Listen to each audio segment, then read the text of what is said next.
Let's make a gouache painting. Hello friends, I hope you're all doing well today. I recently got a set of gouache paints, so I thought it was about time that I tried them out.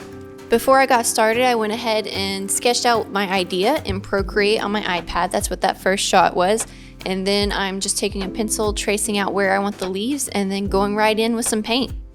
There's not much more to share about my process during this video, especially since I'm just learning how to use gouache paints, so it's not like I'm gonna have any tips or advice.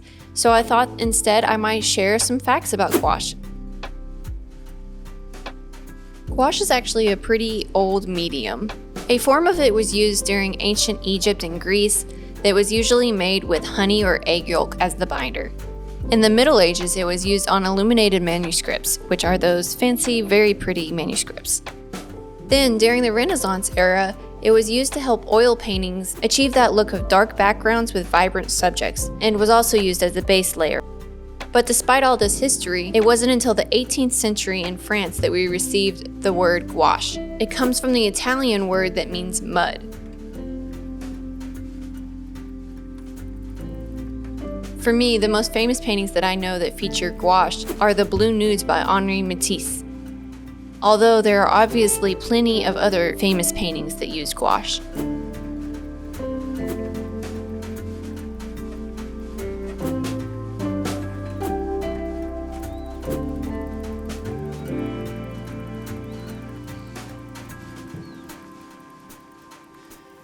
So anyways, enough history. What even is gouache? Gouache is a water medium paint made with a pigment and a water-based binding agent. It's very similar to watercolor, and I guess that's why I struggled with it so much, but it's modified to make it more opaque. You can reactivate it with water to make touch-ups and changes, even after it's dry. It's also well known for its matte finish and vivid colors, and for that reason it's often used by commercial artists for posters, illustrations, and other design work. But besides using it on its own, it's often used with watercolor, oil paints, ink, pencil, and other art mediums. The downside to gouache, though, is that apparently it can become brittle once it's dry. Another fun fact about gouache that I found out the hard way is that it dries at a different value. So your dark colors are going to dry darker and your light colors are going to dry lighter. I also didn't realize until I was researching gouache that there is a difference between acrylic gouache and regular traditional gouache. The difference is traditional gouache has a water-based binder, whereas acrylic gouache has an acrylic-based binder. Because of this, acrylic gouache is waterproof instead of being water-soluble.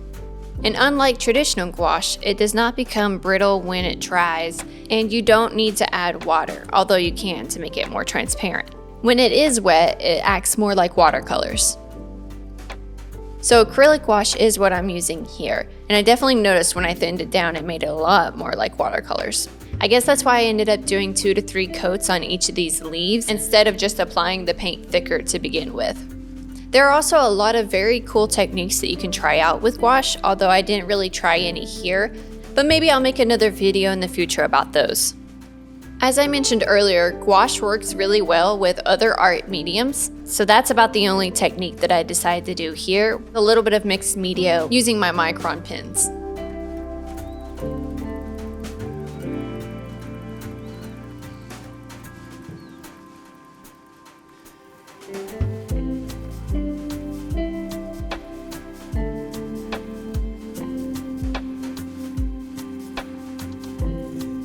Overall, this painting was just a lot of fun to make.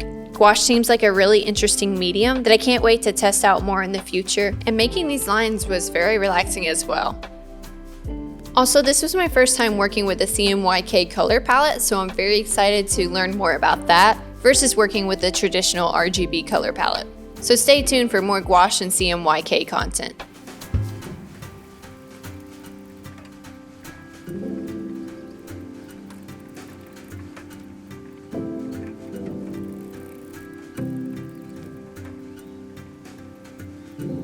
So thank you all for watching today, and if you would like to see more art, as well as join me along my journey to learn more about art, make sure that you subscribe and like this video, and I'll catch y'all in the next one. Bye!